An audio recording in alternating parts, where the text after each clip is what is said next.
뉴스 속 경제 이슈는 더 쉽고 깊게, 최신 고용 동향은 더 빠르게 전해드리는 고용브리핑 365 시간입니다. 서영석 기자와 함께합니다. 어서 오세요. 안녕하세요.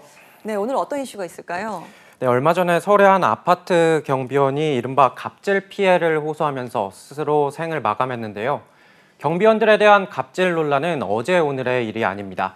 그래서 지난 2020년 입주민 폭행에 시달리던 경비원이 극단적 선택을 한 일을 계기로 업무에 지시를 금지한 갑질 방지법이 시행되고 있는데요. 하지만 현장에서는 여전히 이런 일들이 벌어지고 있는 겁니다.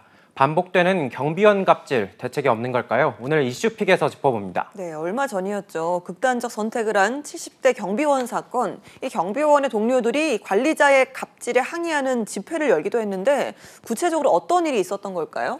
네, 지난 14일이었습니다. 아파트 경비원 A씨는 관리 책임자 갑질에 힘들다라는 유서를 남긴 뒤 극단적인 선택을 했는데요.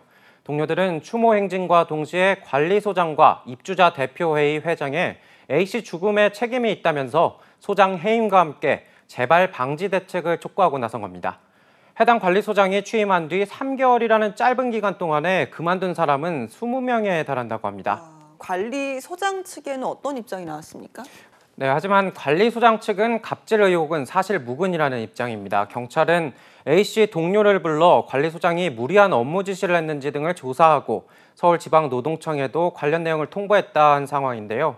앞으로 수사 상황을 좀 더 지켜봐야 합니다. 네, 이렇게 진실공방으로 번진 갑질 의혹, 결국 경찰 수사를 통해서 실체가 밝혀질 것으로 보이는데요.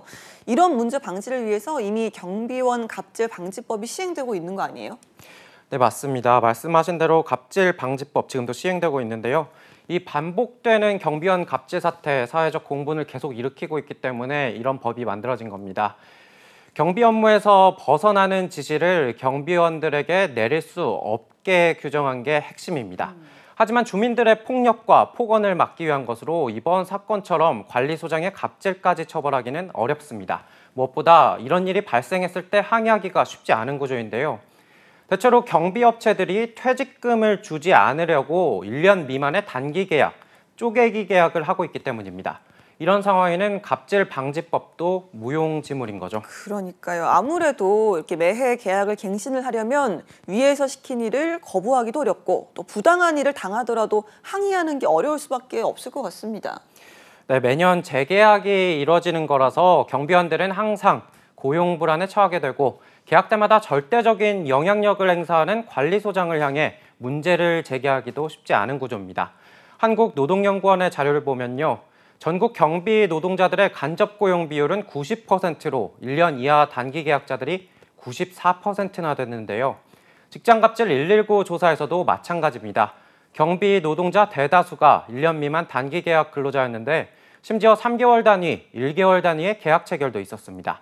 그 때문에 재계약을 위해선 갑질 문제를 공론화하지 않는 경우가 많다고 합니다. 예, 직장인들 같은 경우에는 이런 직장 내 괴롭힘으로 따로 처벌을 요청할 수도 있는데 경비원 같은 경우는 이런 해법은 어려운 걸까요?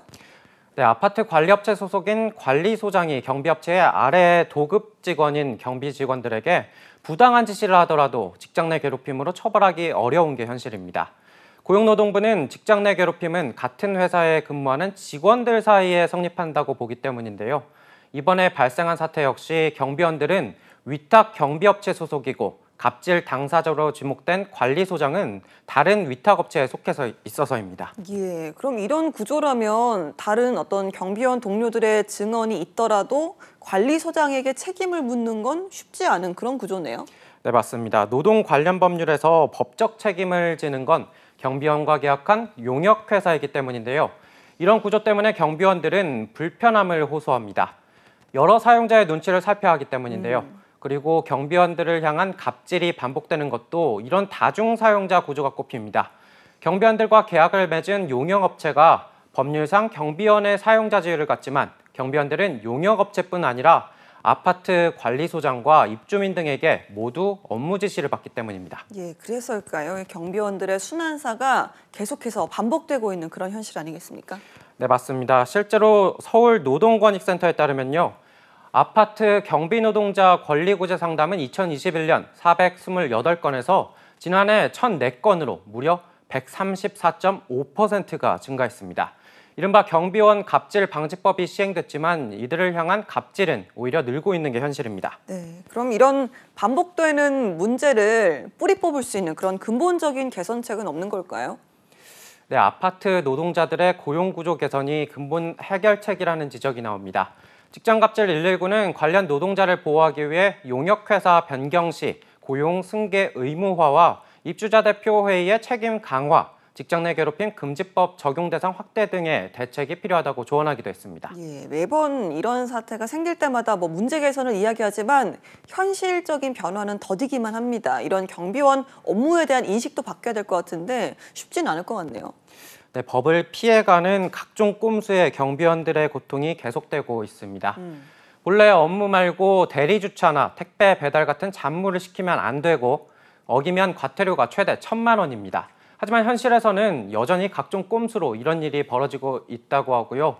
서울노동권익센터에 접수된 경비원 갑질 상담 건수를 보면 폭언, 폭행, 괴롭힘 상담이 여전히 많다고 합니다. 반면 방지법들을 근거로 이뤄진 처벌 사례는 좀처럼 찾기 어려워 법과 현실의 간극이 크다는 걸 확인할 수 있습니다. 알겠습니다. 자, 한 컷 이슈 어떤 소식 준비하셨을까요? 네, 신용도 낮은 취약계층은 은행에서도 돈 빌리기가 쉬운 일이 아닙니다. 그러다 보니까 불법 고리 사채 유혹에 빠지기가 쉬운데요. 그래서 정부에서 최대 100만 원의 긴급 생활자금을 빌려주는 소액 생계비 대출을 시작했습니다. 그러니까 신용도가 낮아도 받을 수가 있다는 건데 기준점은 좀 어떻게 될까요? 네, 신용점수 하위 20% 이하면서 연소득이 3,500만 원 이하인 저소득층이 대상인데요. 대출 연체 중이거나 소득이 아예 없어도 가능합니다.